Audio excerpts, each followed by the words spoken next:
BSKY card Ayushman योजना card. तो ये बीएसकेवाई कार्ड और आयुष्मान योजना कार्ड मध्य कौन डिफरेन्स रही तो ये वीडियो में आपको कंप्लीटली डिस्क्राइब करी। ता सहित ये जो आयुष्मान योजना कार्ड आप किपरि पाई परिबे, आयुष्मान योजना कार्ड रे कौन कौन एक्स्ट्रा बेनिफिट्स रही जोटा कि बीएसकेवाई कार्ड रे नथिला एवं जो माने भी 70 वर्ष ऊर्ध्व अछंती से माने किपरि आयुष्मान योजना कार्ड रे अंतर्भुक्त हेबे ता विषय मध्ये आपण मानक बतेबी।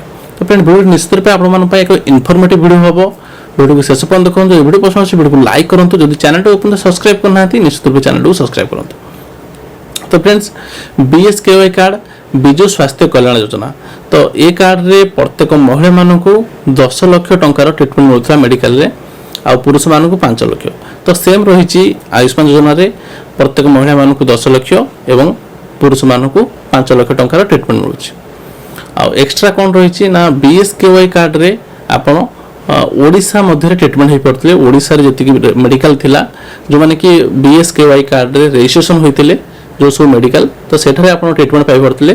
किंतु आयुष्मान भारत रे आपण पैन इंडिया बेसिस होइछि, आपण ऑल ओवर इंडिया सारा जो सब मेडिकल सब आयुष्मान योजना जोटा कि पीएम प्रधानमंत्री जन आरोग्य योजना रे मेडिकल सब रजिस्ट्रेशन होइछंती सेठारे जाकि आपण ट्रिटमेंट नै पारिबे।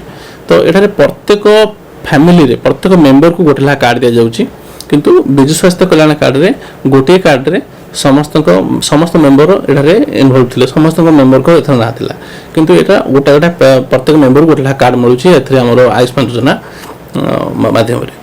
तो आयुष्मान योजना हला गोपबंधु जन आरोग्य योजना माध्यम रे कार्ड टी दिया जाउछि। तो यार एक्स्ट्रा बेनिफिट्स तो आपण जानिले कि प्रत्येक पैन इंडिया बेसिस रे आकु दिया जाउछि। पैन इंडिया माने प्रत्येक आपण धर गुजरात रहउचंदी बा बॉम्बे दिल्ली जोठा रहले भी आपण आधरे ट्रिटमेंट नै परिबे। बीएसकेवाई कार्ड रे कैशलेस ट्रिटमेंट थिला, आयुष्मान योजना रे मध्ये कैशलेस ट्रिटमेंट अछि। आपण को टंकाटा दे करिया पय पड़िबो नाही, आपण बिल्कुल मागणा रे ट्रिटमेंट पाई परिबे।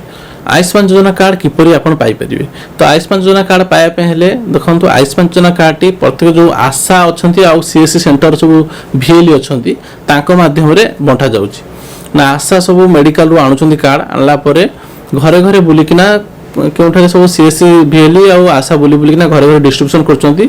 नसे आपण आशा जोठारे आपण को डाकुची बा आपनकर सीएससी सेंटर जोठारे अछि सेठारे जाय कि मध्ये आपण ताधरे ओटीपी माध्यम रे वेरीफाई कला परे आपनकर कार्ड टी डिलीवरी करा जाउची। ओटीपी हो बा आपण आईडिस रे बा आपण बायोमेट्रिक रे हो, बेसिकली ओटीपी माध्यम रे होउची, बायोमेट्रिक रे होएते हो नै, समस्तकर बायोमेट्रिक मैच हो नै बोले हो नै। आईडिस रे मध्ये से प्रॉब्लम आछी आ फेस स्कैनर मध्ये आछी। तो आपन को बेसिकली कार्ड टी डिलीवरी करिया पे हेले आपन को ओटीपी माध्यम रे बेस्ट रोजी। जो मानकर मोबाइल नंबर लिंक नै आधार रे से मान को मोबाइल नंबर टी लिंक करिया पे पडुची, कारण मोबाइल नंबर प्रत्येक फैमिली रे जति कि मेंबर अछंती तो काहा को भी ओटीपी जाउची जानि हो नै। तो हेड जे रहउची ताकू जाउ नै। तो फैमिली रे थोड़ा 5 जण मेंबर अछनी, 5 जण मध्यरु काहा को भी ओटीपी जाई पारे। तो समस्त को आधार कार्ड रे एक्टिव मोबाइल नंबर रहया निहाती आवश्यक हे जाउची एटा को डिलीवरी करिया पे। तो जो मानकर कार्ड आसी नाही तो से माने निश्चित रूप वेट करिवे जते पर्यंत सब कार्ड मेडिकल रु आशा मान को डिलीवरी करा जाउनी, कारण पाखा पाखी गोटा फैमिली रे 2टी कार्ड आस्तबो आ 3टी कार्ड आसनथबो ए टाइप रो केस मध्ये देखियो मिलिछि। तो से माने वेट करिवे लास्ट जाय जते पर्यंत मेडिकल रु समस्त कार्ड आसी नाही। तो लास्ट पर्यंत जदि से मानकर कार्ड आसु नाही तो गवर्नमेंट ताको ऑनलाइन मध्ये आवेदन प्रक्रिया खूब शीघ्र स्टार्ट कर दबो। आपण माने ऑनलाइन रे पुन थरे आवेदन करना आयुष्मान योजना कार्ड को पाई परिबे। जो माने भी 70 वर्ष ऊर्ध्व अछंती सीनियर सिटीजन अछंती से माने बय बंधन माध्यम रे आवेदन कर परिबे। तांकर आवेदन प्रक्रिया बे स्टार्ट अछि। ऑनलाइन रे आपण सीएससी सेंटर जाकिना आवेदन कर परिबे। आपण को आशा सहित जोगाजोग कले आशा माने आपण को सीएससी सेंटर आनिकिना ताको आवेदन कर परिबे। तो नेक्स्ट वीडियो रे म आपण मानको किपरि बतै देबी किपरि बय बंधन योजना रे ऑनलाइन रे आपण आवेदन करिवे कार्ड को, आयुष्मान योजना कार्ड को। तो आशा कर फ्रेंड वीडियो निश्चित रूप आपको इनफॉर्मेटिव होइतो। जब वीडियो पसंद वीडियो को लाइक करिवे, तो चैनल को सब्सक्राइब करना निश्चित रूप चैनल को सब्सक्राइब करिवे। तो फ्रेंड्स पुणी देखा हो आउ कोन वीडियो सहित, सेति पर्यंत जय जगन्नाथ।